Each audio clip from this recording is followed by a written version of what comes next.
பூரணி என்ன லவ் பண்ணு நீ.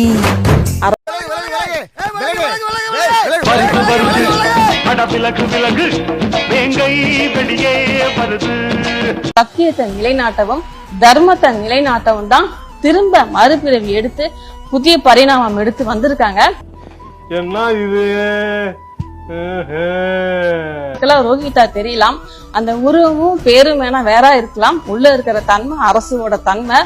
சூனாப்பானா சுப்ரீம் கோர்ட்டே வந்தாலும் உன்னை ஒண்ணும் பண்ண முடியாதுடா, இதை இப்படியே மெயின்டைன் பண்ணு. அந்த அப்பாற்பட்ட சக்தியா தான் இருக்காங்க. அதாவது நான் கல்யாணம் பண்ணி குடும்பம் நடத்தணுங்கிறது அந்த இடத்துல அரசுவா இருந்தா மட்டும்தான் நான் கல்யாணம் பண்ணி குடும்பம் நடத்த முடியும். என்னது என்ன டீசெண்டா முடிச்சுக்கிறோங்க கையை முறுக்குற நீ. ஆனா அரசுவா இருந்தா மட்டும்தான் என்கிட்ட உட்கார முடியும். அருளாசி கொடுக்கறாங்கன்னா அரசுவா இருந்தாதான் அருளாசி கொடுக்க முடியும். என்னை வச்சு ஒன்னும் காமெடி கிமெடி பண்ணலையே. இது இப்ப மட்டும் இல்ல, ஜென்மம் ஜென்மமா எத்தனை ஜென்மம் நான் உடல் எடுத்து வந்தாலும் அரசு கூட மட்டும்தான் இணைய முடியும், அரசு கூட மட்டும்தான் கல்யாணம் பண்ண முடியும், அரசு கூட மட்டும்தான் அந்த பந்தம் தொடரும். யாரோ ஒருத்தங்க வரவங்க போறவங்க எல்லாம் கல்யாணம் பண்ணி குடும்பம் நடத்த முடியாது, யாரையெல்லாம் உட்கார்ந்து அருளாசி கொடுக்க சொல்ல முடியாது. கூப்பிட்டீங்களா?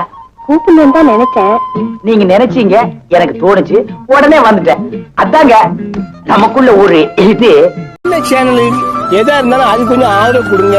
உங்க பொண்ணான கையை வந்து அந்த பெண்ணியை தட்டிடுங்க. அவங்களுக்கு சப்ஸ்கிரைபர் 5-10 ஏறுனா அவங்க மனசு சந்தோஷப்படும். அவங்க வீடியோவும்